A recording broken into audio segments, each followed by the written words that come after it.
ED के सूत्रों से रिया से जुड़ी एक बहुत बड़ी खबर आ रही है। क्या है ये खबर? मैं हिना कुमावत फिल्म विंडो पर आपको बताऊंगी।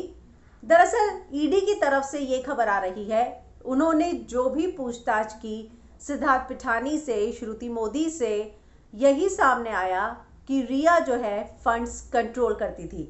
जी हाँ, रिया जो है फंड्स कंट्रोल करती थी और जो है ईडी के सूत्रों से यही पता चल रहा है कि रिया फंड्स को कंट्रोल करती थी। कहाँ, कैसे, कितना पैसा जाएगा, कितने की एफडी होगी, कहाँ इन्वेस्टमेंट होगी, कौन कितना पैसा लेगा, ये सारे फंड्स जो है रिया कंट्रोल करती थी। इतना ही नहीं, रिया ने ईडी के साथ जो बातचीत की उसमें उन्होंने कुछ ऐसी बातें कही हैं। उन्होंने कहा, Riya told friendly media to back हर।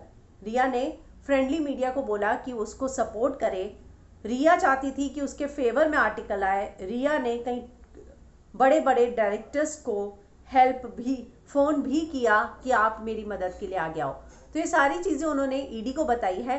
हालांकि जो सबसे बड़ी बात उनकी इंटेरोगेशन से निकल कर आई है वो ये है कि रिया सारे फंड कंट्रोल करती थी। क्यों एफडी जो है 4.5 करोड़ से 2 करोड़ हो गई, पैसा कहाँ गया, पैसा कैसे निकला, ये सारी चीज़ों में रिया का हाथ है। रिया ही सब मैनेज करती थी। ये सारी चीज़ें अब ईडी के सूत्रों से पता चल रही है।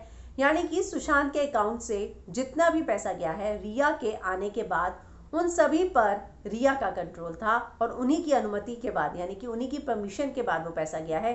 ये सारी चीज़ें रिया करती थी मैनेज। सभी की पूछताछ के बाद जो है ईडी को ये पता चला है। जाहिर सी बात है कि कंपनीज में कौन सी कंपनी खुलेगी, कहाँ पैसा जाएगा, कौन सी कंपनी बंद होगी, डोमेन नेम, आईपी एड्रेस जो सुशांत के निधन के बाद सभी बदले गए, उन्हीं सभी चीज़ों को लेकर जो है अब सारी की सारी शक की सुई रिया पर जा रही है। और अब ये सुनने में आ रहा है कि सुशांत के सभी फंड्स को रिया ने ही कंट्रोल किया था। वो जो एफडी की बात थी, उन्होंने एफडी कराई और 2 दिन के अंदर ही उसको कट करके आधे से भी कम कर दिया। एक एफडी उसमें जो है उनकी बहन के नाम पर थी और एक उनके नाम पर थी। और अब ये सारी बातें ईडी को पता चली है पूछताछ से कि सभी चीज़ें बिना रिया के परमिशन के नहीं होती थी।